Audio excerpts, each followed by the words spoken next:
Alam mo, sir, ganito, ha? Mabutit na lang nandito if you give me time. Ang pulis, sir, kawawa. Hindi mo alam, pag na... Ito, nandito itong mga... Pag ang pulis na pahilan ng kaso, sir, suspended yan.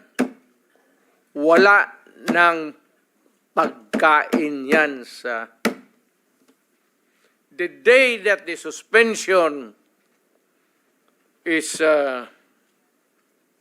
issued, that day, ang pulis wala ng pagkain, ang mga pamilya nila wala ng pera, ang mga bata wala ng pamasahe, hinto lahat. Paralyze ang pamilya ng pulis. Hindi ninyo alam yan.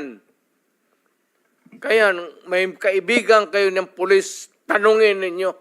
Yan ang buhay ng pulis. Kaya protektado ko yan sila. Pagka in the fulfillment of duty, sabi ko sa kanila, magpakamatay ako sa inyo. Pero pag nag-abuso kayo, nagpatay kayo ng tao, nag-hold up kayo, nag-kidnap kayo, putang ina, ako mismo ang papatay sa inyo. Mr. Chair. Mr. President, kayong Mr. magpahuli. President, okay, ako muna may tanong. Kasi medyo nalito rin po ako. So, ibig niyo sabihin, gusto niyo proteksyonan yung police, ayaw niyo silang gamitin sa maipit sila kasi kung masuspend sila, kawawa pamilya niya. Tapos nabanggit niyo, may sarili kayo ngayong tinayo na hit squad. Is that what you're trying to tell us? Para hindi po kami nalilito po. I mean, can we be very clear? Hindi naman death Salitang, squad. salitang, ano po ito? Salitang diretso. Opo. Hindi naman death squad. Basta alam ng tao sa Davao na nandyan ako at magkamali ka and you commit a heinous crime at walang mapuntahan yung agrabyado, ako yan. And then how do you remedy the situation, Mr. President? Or how did you remedy those situations na nalapitan ka? When I am called for another investigation, sir, sabihin ko, hindi ko man ito drama. Tanungin niyo ako ulit, tapos, well, my experience, 73 years old na ako, sir. So, in a few years, 2-3 years, may sakit na rin ako. Gusto ko iwanan yung lahat para malaman.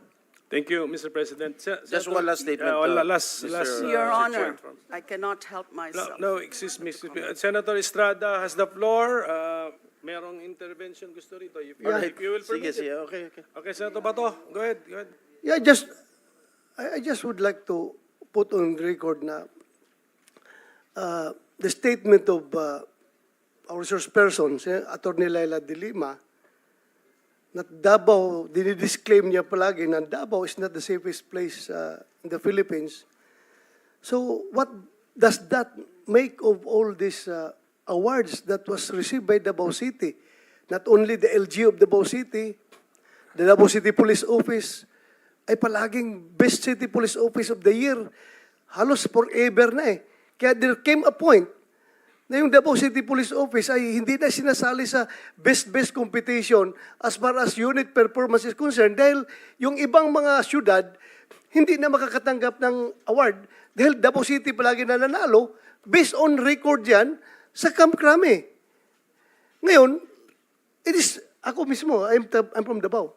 I can tell you, Davao City is the safest place anywhere I go in the Philippines. The safest place for law-abiding citizens and the most dangerous place for the criminals. Talagang pag gumawa ka ng krimen ng Davao, pulis ako ng Davao, hahabulin talaga kita. Hahanapin talaga kita, Mr. Chairman. Pag ikaw gumawa ng krimen sa aking syudad, hahabulin talaga kita. Kaya po, Mr. Chair. para pagbigyan sila, sige, sila na naman. Sige po. Okay lang? Okay na, sige. Okay lang, Just okay lang. last sige. statement before I sige. wrap up, before I give the floor to Senator Risa. I just would like to put on record the statements made by former Senator De Lima. During the investigation here in the Senate, during her term when she was still a senator, wala pa rin nakitang ebidensya tungkol dyan sa mga DDS na tinatawag. Nung CHR chairman siya, wala rin nangyari sa mga investigation at wala pa rin nakitang ebidensya. Nung secretary siya ng DOJ, which is a very very powerful cabinet position, wala po rin siyang mga nakitang ebidensya. At hanggang ngayon, yun pa rin po ang sinasabi niya, wala pa rin gustong mag-testify, wala pa rin siyang kinakasuhan. So I think that is a matter of incompetence, Mr. Chair. I take Thank you. Mr. strong Chair, exception to that, Your Honor. Okay, to be fair, Hindi ko po sige. nag- The chair will be fair. Excuse me, everybody, Mr. President, teka muna. Sige, Hindi ko po yes, nagustuhan. Senator De Lima, sige, Thank you. short lang, short. Hindi sige, ko po response. nagustuhan yung ganung conclusion na Okay. wala akong ginawa o that incompetent. Malayo pong description sa akin yan. I always do my job. Depende sa mga circumstances, depende rin sa kung ano talaga yung makakalap. And hindi ho tama na nung Senate inquiry, kasi nandun po si Matubato, present ko nga po. Pero after I presented him, inalis na po ako as Senate chairperson. Now, ano yung tungkol sa safest city? Ma'am, What- let's what ma'am, exactly excuse me. is the standard? Can I stop you there? Wag na natin, let's not debate on the safest city. I mean, focus po tayo, no? A Philippine war on illegal drugs. So, anyway, opinion na po yun. There's no right and wrong opinion. Yes, Senator Risa? Salamat kaayo, Mr. Chair. Wag nating kalimutan, may bombshell na inamin ang dating presidente kanina. Sinimulan niyang i-implicate, ilaglag yung mga ilan sa mga dating PNP officials natin na involved daw sa Davao Death Squad noon. Pero sila mismo, sinabi nila na may death squad sila. Siya. Bagamat hindi daw pulis, may death squad siya. Yun yung iniimbestigahan nga natin dito, Mr. Chair. Yung war on drugs, yung extrajudicial killings na nangyari nung war on drugs, sinimulang modelo sa Davao noon, tapos iniimbestiga natin kung yun ang ginamit na template o modelo para i-scale up nationwide.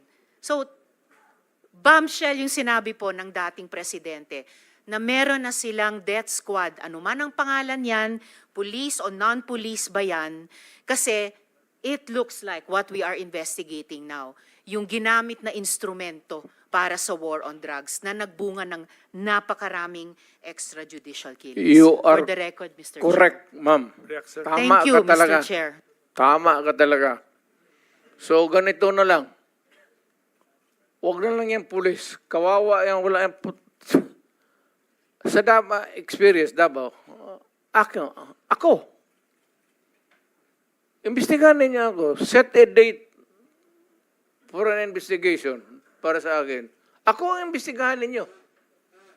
At kunin ninyo yung record sa Davao yung namatay. At sabihin ko sa inyo kung wala akong taguin. Alam mo, nag-warning ako, huwag kayong gumawa dito. Kasi gusto ko ang Davao. Ang Davao was a very kawawa noon. Alam ninyo, sir, alam panahon ng NPA nung hindi pa ako mayor, kita mo ang Davao. Left and right ang hold up, walang makalabas sa bahay. Pati mga pulis takot. Kasi nandyan yung mga NPA, pinapatay sila. Kaya sinabi ko, nag-agyat ako sa bukid, nung na-mayor ako, sabi ko, ayaw ko ng away sa inyo. Pero yung mga pamilya ninyo nandyan sa syudad natin, yung mga top